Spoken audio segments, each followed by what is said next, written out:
3 नवंबर ते Pakistan peoples party जी तरफ़ां योम तासीस आहे, जंहिंमें 3 नवंबर ते शहीद जुल्फ़कार अली भुट्टो लाहौर में 1967 में पाकिस्तान पीपल्स पार्टी जो बुनियादु विधो। उन जी जेकी बर्थडे आहे सो 3 नवंबर ते उन जी बर्थडे आहे, जेको असांजे चेयरमैन बिलावल भुट्टो साहब जी हुकुम थियल आहे त हर डिस्ट्रिक्ट हेडक्वार्टर में योम तासीस बुलाए वेंदा। माना पार्टी जी हिकिड़ी बर्थडे मल्हाई वेंदी, उन पार्टी जी जेके कारकुन आहिनि, जेके पीपल्स पार्टी जा उहिदेदार आहिनि, सभु उन ॾींहं ते उन जशन में शरीक थींदा ऐं उन हर हेडक्वार्टर पूरे सिंध ऐं पाकिस्तान जो वञी योम तासीस मल्हायो वेंदो।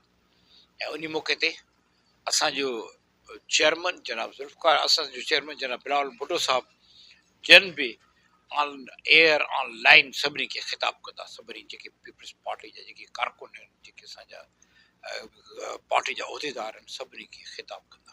त जीअं तव्हां हारी कार्ड आहे, इहो हिकिड़ो वॾो हिकिड़ो तमामु सुठो हिकिड़ो पीपल्स पार्टी जो हिकिड़ो सुठो अमल आहे, जो असां हारी कार्ड पाकिस्तान पीपल्स पार्टी जी गवर्नमेंट, सिंध गवर्नमेंट तमामु हिकु हिकु हारी खे घर घर उन्हनि खे कार्ड पहुचाए अथऊं, ताकी उन्हनि खे सब्सिडी बि मिले ऐं उन्हनि खे हारियुनि खे हिकिड़े क़िस्म जी मदद मिली सघे।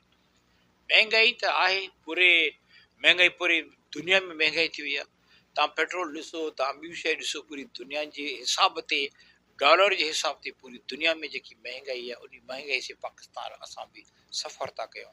लेकिन असांजो मुल्क हिकिड़ो ग़रीब मुल्क आहे ऐं असांजो मुल्क हिकिड़ो तमामु गुरबत में आहे।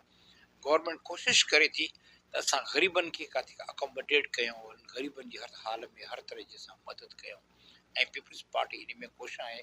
तव्हां ॾिसो त पीपल्स पार्टी पर लास्ट जेके बारिशूं थियूं बहिराणनि में काफ़ी ग़रीबनि खे, मिसकिननि खे घर ठाराए ॾिना अथऊं, घर ठाराए उन्हनि खे अजा ठाराए ॾिना अथऊं, उन्हनि खे घर में थींदो बिलावल साहब पाण अची उन्हनि घरनि जी इफ़्तिताह थो करे। ऐं इहा सुठी हिकिड़ो अॻे बि कॾहिं कंहिं पार्टी न कयो, लेकिन पाकिस्तान पीपल्स पार्टी करे थो। नौजवाननि जी तालीम फ्री में कई आहे। अस्पतालुनि में तव्हां ॾिसो, तव्हांखे फ्री में तव्हांखे मिलंदियूं। त NICVD अस्पताल कर लाड़काणे में आहे। हाणे असांजी कोशिशि आहे त शहदादकोट में बि NICVD दिलि जी हिकिड़ी अस्पताल हुजणु खपे, ताकी हिते बि हिकिड़ी अस्पताल हुजे जो उन में ॾिसो सहूलियतूं जेके बि आहिनि ऐं उन में फ्री ऑफ कॉस्ट बग़ैर कंहिं पैसे जे ग़रीब माण्हुनि जी मदद थिए थी, उन्हनि जो इलाजु थो थिए। गुज़ारा मंचांडियो कोशिश डिजिटल शदाद।